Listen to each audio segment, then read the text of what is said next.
আজকে সোহরাওয়ার্দী উদ্যানে অন্যরকম একটা ঘটনা ঘটেছে। সেখানে সালাউদ্দিন আহমেদ তিনি বক্তব্য রেখেছেন আন্তর্জাতিক খতমে নবুয়ত মহাসম্মেলনে। তিনি একটা ঘোষণা দিয়েছেন যে শহীদ রাষ্ট্রপতির সময় মহান আল্লাহর উপর পূর্ণ আস্থা ও বিশ্বাস সংবিধানের প্রস্তাবনা এবং রাষ্ট্র পরিচালনার মূল নীতি ছিল। সেটা পরবর্তীতে তুলে দেওয়া হয়েছে, বিএনপি ক্ষমতায় যেতে পারলে সেটি সংবিধানে পুনর্বহাল করা হবে। এই একটা ঘটনা।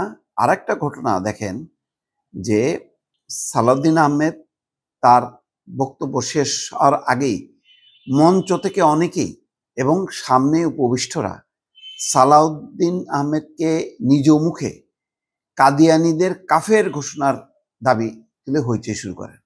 আজকে মামুনুল হক দেখলাম আলাদাভাবে তাদেরকে কাফের ঘোষণার দাবি করছে। তখন সালাউদ্দিন আহমেদ তাদের উদ্দেশ্যে বলেন, কানুনি সকল ব্যবস্থা জাতীয় সংসদে আলাপ আলোচনার মাধ্যমে গ্রহণ করা হবে ইনশাল্লাহ।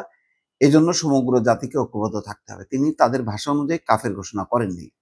সমস্যাটা হবে এটাই যে এই যে মুসলমানদের মধ্যে এই নানা ভেদাভেদ, এই ভেদাভেদগুলো দেখবেন যে জাগ্রত হয় তখনই যখন নাকি ধর্মীয় ভাবাপন্ন কোনো শক্তি রাষ্ট্র নিয়ন্ত্রণ করে। পাকিস্তানের অবস্থা দেখেন, পাকিস্তানে যত আত্মঘাতী বোমা হামলা হয়, মসজিদ উড়ে যায়, সব হচ্ছে ওই কাদিয়ানি বা অন্য আরো যে বিভিন্ন সম্প্রদায় আছে তাদের সাথে রেষারেষির জের ধরে। এবং এই ঘটনাগুলো আন্তর্জাতিক শক্তিগুলো পুঁজি করে। তখন বলে যে মুসলমানরা নিজেরা আত্মঘাতী করে, তারা অন্যদের জন্য বিপজ্জনক, নিজেদের জন্য বিপজ্জনক। এইটা কিন্তু বহু বছর ধরে শিয়া সুন্নি দ্বন্দ্ব, কাদিয়ানীদের সাথে দ্বন্দ্ব, এই এক পক্ষ আরেক পক্ষকে অমুসলিম ঘোষণা করা, এই দ্বন্দ্ব সংঘাতটা পরবর্তীতে সামনে যেহেতু বিএনপি গণতান্ত্রিক দল নিঃসন্দেহে, আর জামাত হচ্ছে একটা ধর্মীয় দল, জামাতের সাথে আছে 8টা রাজনৈতিক দল।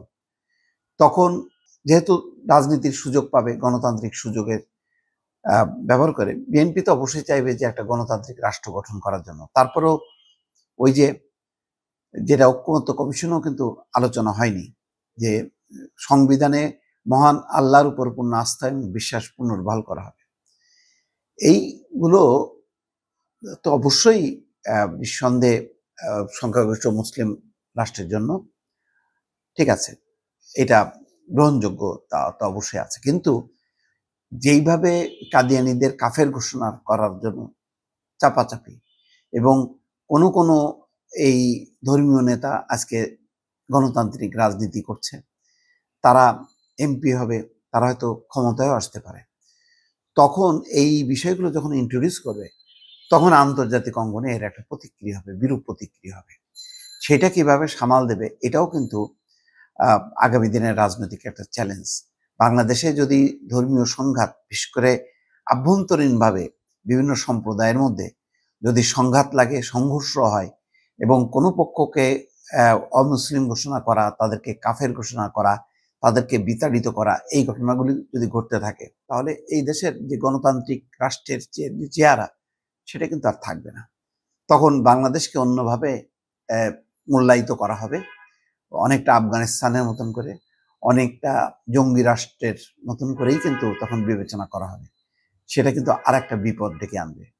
সুতরাং সবাইকে চিন্তা করতে হবে যে বাংলাদেশের সংবিধান গণতান্ত্রিক সংবিধান, এখানে সকল ধর্ম, মত, গোষ্ঠী সবাইকে নিয়ে শান্তিপূর্ণভাবে বসবাস করতে হবে।